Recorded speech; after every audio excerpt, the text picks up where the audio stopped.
सक्षम हो जाती कि घर चलाने के साथ साथ, समाज चलाने के साथ साथ में देश के संविधान के निर्माण में भी अपनी भूमिका निभाती, देश चलाने में भी अपनी भूमिका निभाती।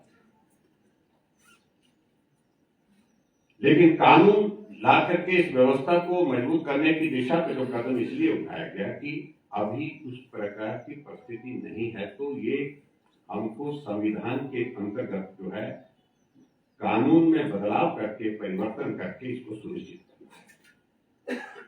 और स्वाभाविक रूप से इससे पहले लगभग 5 बार लोकसभा में महिला आरक्षण पर चर्चा हुई, बिल आया, लेकिन उसके बावजूद पारित नहीं हुआ। ये हम सबका सौभाग्य है कि जब देश को एक मजबूत नेतृत्व मिला नरेंद्र मोदी जी के रूप में, तो बड़े फैसले, कड़े फैसले करने की शुरुआत। और यहां हम इस बात को भी देखते हैं कि भगवान रामचंद्र जी के जन्म स्थान पर भव्य मंदिर बनना चाहिए, सब कहते थे कि बनना चाहिए, लेकिन मंदिर का निर्माण का कार्य तब शुरू हुआ जब मजबूत नेतृत्व देश को मिला नरेंद्र मोदी जी के। धारा 370 समाप्त होनी चाहिए, सब कहते थे कि होनी चाहिए, लेकिन धारा 370 समाप्त तब हुई जब मजबूत नेतृत्व देश को मिला नरेंद्र मोदी जी के। हमारा पड़ोस का देश हम पर हमला कर जाता था, यहां आतंकवाद फैलाता था, लेकिन जिस भाषा में उसको जवाब देने की आवश्यकता थी, चाहे वो सर्जिकल स्ट्राइक थी, चाहे वो एयर स्ट्राइक थी, चाहे ऑपरेशन सिंदूर था, ये कब हुआ? जब देश को मजबूत नेतृत्व मिला नरेंद्र मोदी जी। पूरे देश को एक उम्मीद है कि अगर आज नहीं हुआ, अब नहीं हुआ, तो ये काम भी आगे फिर होने वाला नहीं, क्योंकि नेतृत्व पर भरोसा वर्षों के बाद जो है वो स्थापित हुआ है।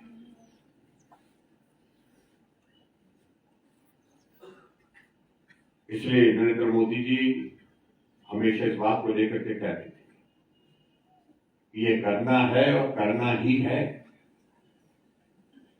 सितंबर 2023 में बिल लाया गया, लोकसभा में पारित हुआ, सबने कहा बहुत अच्छा है।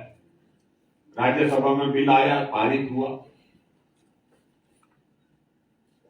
और उस वक्त इस बात को सुनिश्चित करके केंद्र की सरकार ने तय किया कि 2029 के चुनाव से पहले, लोकसभा के चुनाव से पहले महिला आरक्षण देश के अंदर लागू करना है। और लागू करने की जब बात आई तो स्वाभाविक रूप से उसमें कानूनी तौर पर जो है, संवैधानिक दृष्टि से कुछ पेचीदगियां थी। उनके लिए 16, 17, 18 तारीख के नीचे पिछले कल से लोकसभा का ये सत्र, राज्यसभा का सत्र चला।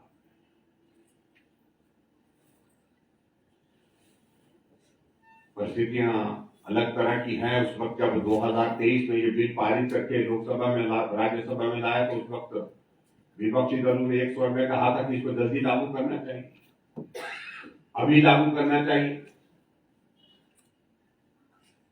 लेकिन पिछले कल से लोकसभा का वो दृश्य देख रहे हैं कि उसमें हालात इस प्रकार से पैदा किए जा रहे हैं कि टेक्निकल ग्राउंड्स पे किसी तरह से इस बिल को, कि जो कॉन्स्टिट्यूशनल अमेंडमेंट होनी है, उसके लिए सिंपल मेजोरिटी नहीं चाहिए होती है, 2/3 मेजोरिटी चाहिए।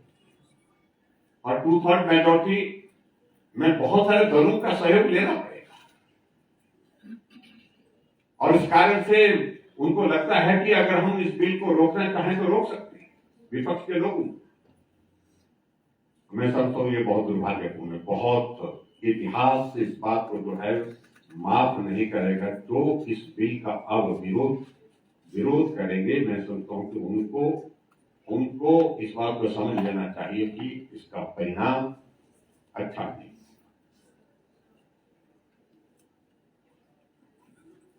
जब इस प्रकार के कई फैसले जब लिए जाते हैं, तो स्वाभाविक रूप से थोड़ी देर के लिए परिस्थितियां ऐसी आती हैं। मैं हिमाचल प्रदेश में ग्रामीण विकास मंत्री था, पंचायती राज मंत्री था। 2010 में पंचायत का चुनाव होना था, लेकिन हमारे गवर्नमेंट के दौरान सरकार की कमिटमेंट है कि महिला का आरक्षण पंचायती राज संस्थाओं में करना है, 50% करना है। लेकिन जैसे हम इसको पारित करने के लिए कैबिनेट में ले जाने वाले थे, तो पूरे प्रदेश भर से बहुत सारे लोग मिलने आए। पंचायत के प्रधानों के प्रधान की एसोसिएशन होती है बनी हुई इनकी, वो आ गए, क्योंकि वो एक बार नहीं 4-4 बार बने हैं, 5-5 प्रधान बने हैं। कहने लगे कि बहुत गलत हो जाएगा, अनर्थ हो जाएगा, बेड़ा गर्क हो जाएगा, ऐसे शब्दों का भी इस्तेमाल किया कि अगर आरक्षण आप लोग ने कर दिया। हमने कहा ये पार्टी की, हमारी सरकार की ऑनेस्ट कमिटमेंट है, ये होना है, ये होकर के रहेगा। बहुत ज्यादा दबाव डाला गया, बहुत सारे लोगों ने सिग्नेचर कैंपेन चलाया, बहुत सारे लोगों ने डेलीगेशन की शेप में जहां भी हमारा प्रवास बनता तो वहां खड़े होकर के हमको मेमोरेंडम देना, मांग पत्र देना कि भाई इसको बंद करिए। और बाद में जब उनको लगा कि भाई सरकार आमदा हुई पड़ी है, अब ये आरक्षण हो करके रहेगा, तो उसमें एक तरीका निकाला जाए कि इसको ताकि 50% मत करो, इसको 33% करो, देना है तो थोड़ा तो। ये हमारे, मैं कह रहा हूं कि कुछ समाज की एक सोच का एक में एग्जाम्पल में जो अपने अनुभव के हिसाब से। लेकिन जब हमने कैबिनेट में पारित किया तो हमने महिलाओं का पंचायती राज सिस्टम में, लोकल सेल्फ गवर्नमेंट में आरक्षण का बिल पारित किया, कैबिनेट में पारित किया, विधानसभा में पारित किया, और हमने सीधा 50% कर दिया। ठीक है, व्यवस्थाओं को संभलने और आगे बढ़ाने में वक्त लगता है। और जब चुनाव हुआ तो चुनाव के परिणाम के बाद आरक्षण 50% दिया था महिलाओं को, लेकिन चुन करके आई 58.6%। बहुत जो सक्षम महिलाएं थे उन्होंने जनरल सीट से भी चुनाव लड़ लिया और जीत लिया। और इसलिए ही लोकसभा के चुनाव को, विधानसभा के चुनाव में अगर आरक्षण लागू हो गई, जरूरी नहीं कि जितनी सीटें आपके लिए तय हो रही है उतनी ही सीटें आप लोग महिलाओं को उतना तो देनी ही पड़ेगी, लेकिन उससे भी ज्यादा आएंगे जीत। जब इस सारी चीज को लेकर के इतना बड़ा फैसला और सारा, हालांकि आप भी देश के कुछ राज्यों में चुनाव करते हैं, चुनाव होने के बावजूद भी सारा वहां से फोकस छोड़ करके पूरा लीडरशिप, पूरे देश की लीडरशिप जो है पार्लियामेंट के अंदर इस पर डिबेट कर रही है, डिस्कशन कर रही है, तो इसलिए इसका महत्व समझना चाहिए। और ठीक आप प्रधानमंत्री जी ने कही, हम आपको महिलाओं को कोई खैरात नहीं दे रहे हैं, हम महिलाओं को कोई उन पर कोई उपकार नहीं कर रहे हैं, एहसान नहीं कर रहे हैं, हम उनका अधिकार जो बच्चों से वंचित कर रहे हैं।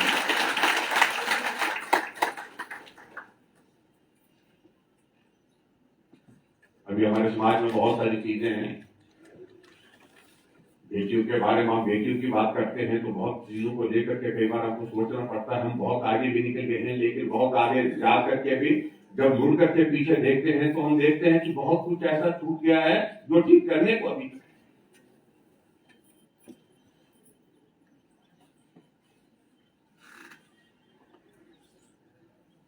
बेटा होना चाहिए, समृद्धि का वारिस वही होगा।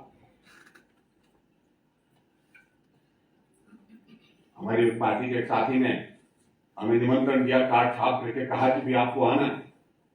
हमने क्या बोलते, देवते बुलाए, हमारे पहाड़ में क्या बोलते हैं, देवते को अच्छे, कोई बड़ा देवली जैसे जिसको हम बोलते हैं, देवली कब करते हैं तो अच्छा कोई घर में कुछ शुभ काम होता है, अच्छा खुशी का अवसर होता है तो बुलाते। कहा कि आपको आना है। हमने कहा क्या हुआ, बोलता बेटा हुआ है। तो बहुत बधाई आपको। बोलते 5-5 देखते आ रहे हैं, बहुत अच्छी बात है।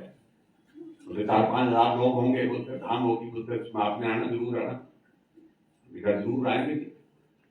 बैठ मैंने पूछा, मैंने कहा कि मैं कहा आपके परिवार में कौन है?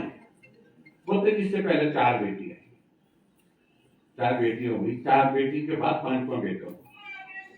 तो मैंने कहा उस वक्त भी आपने 5 देवते बुलाए थे, उस वक्त भी ड्यूटी की थी आपने? एकदम वो चुप हो गया, नहीं उस वक्त तो नहीं बुलाए। तो मैंने कहा बेटा हुआ तो ही ये ड्यूटी होती है क्या? बेटी होती, बेटी जब हुई तब भी अगर ड्यूटी दी होती तो आनंद होता। ये आपको तो आज तक हमारे समाज के मन में है।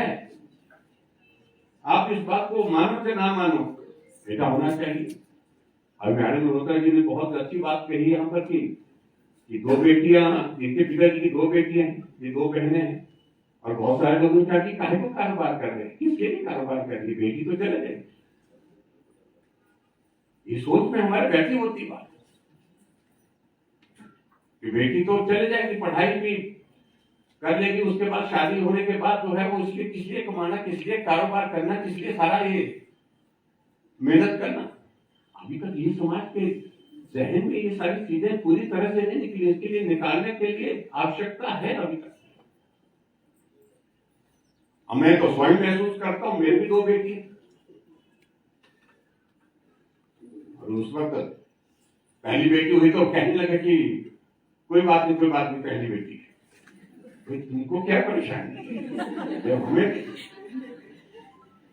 और जब दूसरी बेटी हुई तो मुझे समझाने लगे, बेटी बेटा बराबर है। भाई आपको क्यों जरूरत पड़ गया समझाने के लिए, जब हम चर्चा ही नहीं कर रहे हैं इस विषय पर, न घर में चर्चा कर रहे हैं न बाहर चर्चा कर रहे हैं, लेकिन इस समाज के दिमाग में बैठी बात, इससे बाहर निकलने की आवश्यकता तो आज के दौर में भी महसूस करता हूं। और इसलिए मैं इस बात को कह रहा हूं कि प्रधानमंत्री नरेंद्र मोदी जी ने जो फैसला लिया है खासतौर से कि नारी शक्ति वंदन अधिनियम को इसको लागू करके, इसको यानी कि आरक्षण महिलाओं के लिए 33%, आप देश के हर फैसले में आपकी सहभागिता, अगर देश में अगर संविधान की दृष्टि से कुछ परिवर्तन करने हैं तो उसमें आपकी सहभागिता, देश को चलाने में आपकी सहभागिता हो। और आज देखिए पूरे देश भर में अगर महिलाओं की अगर पॉपुलेशन प्रोपोर्शन का अगर हम जिक्र करें तो लगभग 48.56% के लगभग महिलाओं का, लगभग 50% ऑफ द टोटल पॉपुलेशन महिलाओं का है। उनके बिना ना घर चल सकता है, ना समाज चल सकता है, ना सरकार चल सकती।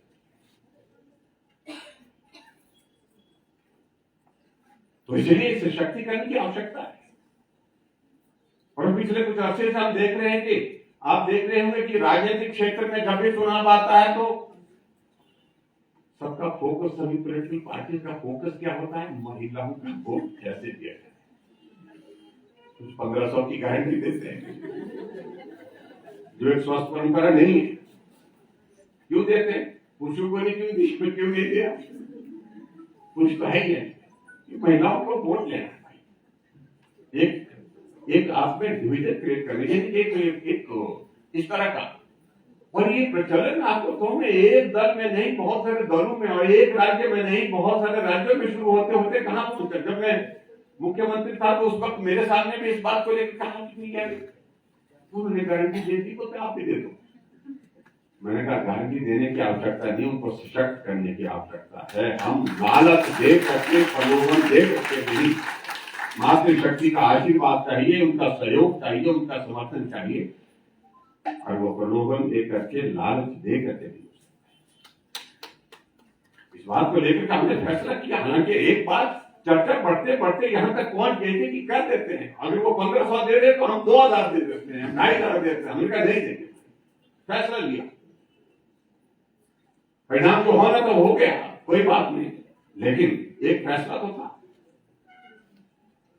और मुझे मालूम नहीं जिन जो सत्ता में है उनको इसका लाभ हुआ कि नहीं हुआ, लेकिन आजकल वो चेहरा छुपाते फिर रहे हैं। बोल रखा है लेकिन देने की स्थिति नहीं बन पा रही। जब देने की स्थिति नहीं बन पा रही है तो बोलना नहीं चाहिए। तो ये एक बहुत बड़ा, इस सारे इससे बाहर निकलने के लिए, निकालने के लिए इस अधिनियम की, इस अमेंडमेंट की, कॉन्स्टिट्यूशनल अमेंडमेंट की बहुत बड़ी कॉन्ट्रीब्यूशन, बहुत बड़ा योगदान। उस दृष्टि से बहुत महत्वपूर्ण है।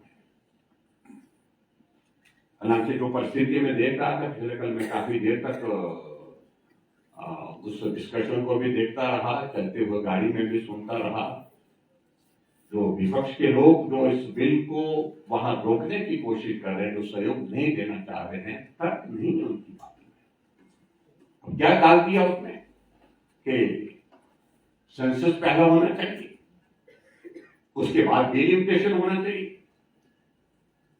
अभी तक जो हमारा एक्ट है उसमें जो डिलिमिटेशन का है उसमें क्या है कि सेंसस पहले है, डिलिमिटेशन बाद में। इसी प्रोविजन को बदलने के लिए कि सेंसस में समय लगेगा, और सेंसस में समय लगेगा तो 2029 तक हम इस डिलिमिटेशन के प्रोसेस को कंप्लीट नहीं कर पाएंगे, और इस कारण से आरक्षण का जो बिल पारित हुआ है लोकसभा राज्यसभा में उसको हम लागू नहीं कर पाएंगे। सिंपल। क्योंकि आपकी बात कास्ट सेंसस का जिक्र कर रहे थे हमने विपक्षी के दल, वो कास्ट सेंसस का प्रोसेस शुरू हो चुका है, लेकिन टेक्निकल ग्राउंड पर इसको रोकना और कहा कि अनुसूचित जाति के लिए, ट्राइबल के लिए तो उनका लिए आरक्षण है, लेकिन ओबीसी के लिए आरक्षण की व्यवस्था होनी चाहिए। इस बात को लेकर के उनको टारगेट बना करके किसी न किसी तरह से बाधा उत्पन्न करनी। और यहां तक के कुछ दल तो ये कहने लगे कि आरक्षण जो है मुस्लिम के लिए अलग से होना चाहिए, मुस्लिम महिलाओं के लिए अलग से होना चाहिए।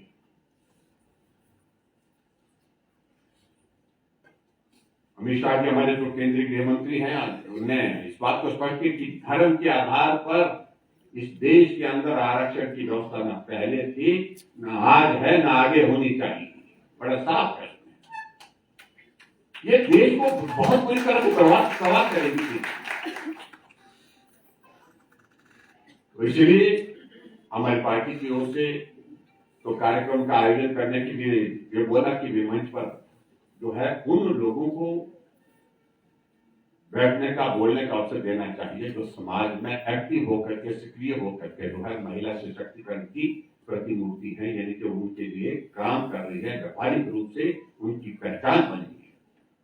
इसलिए आज मंच पर जो बैठे हैं वो प्रतिनिधित्व करते हैं उस शक्ति का, उस नारी शक्ति का, जो अलग अलग फील्ड में समाज के लिए काम कर रहे हैं, अपने नुकसान। मैं सभी को यहाँ प्रणाम करता हूँ, सबको मैं बहुत बहुत बधाई देता हूँ, बहुत बेहतर ढंग से, क्योंकि बातें तो बहुत हैं जो इसमें बिल से रिलेटेड है, टेक्निकल है, मैं उन सारी चीजों में डिटेल, लेकिन मोटे तौर पर हमने जो स्पिरिट इस नारी शक्ति का जो हमने आप सबके सामने जो वंदन अधिनियम जो है इसके बारे में जो बात कहनी थी वो आपने कहने की कोशिश की है। और मैं उम्मीद करता हूँ अभी भी जो हमारी दूसरे राजनीतिक दल हैं लोकसभा में, राज्यसभा में, वो सब लोग जो है वो समर्थन करेंगे और ये बिल पारित होगा। और बिल पारित होगा तो निश्चित रूप से पूरे देश के राजनीतिक परिदृश्य में, सामाजिक परिदृश्य में बहुत बड़ा परिवर्तन आएगा, बहुत बड़ा अंतर आएगा। और ये बात सही कही कि नारी क्या नहीं कर सकती है। यहाँ पर मैं देख रहा था तो बेटियों का यहाँ पर अपना कारोबार कर रही है, अपना काम कर रही है, यानी कि महिलाएं जिस फील्ड में भी हैं वो बहुत बेहतर कर रही है, पुरुषों से बेहतर कर रही है, कम नहीं कर रही है। आजकल हर क्षेत्र में दुनिया में प्रधानमंत्री जी ने कहा कि अगर पायलट की संख्या अगर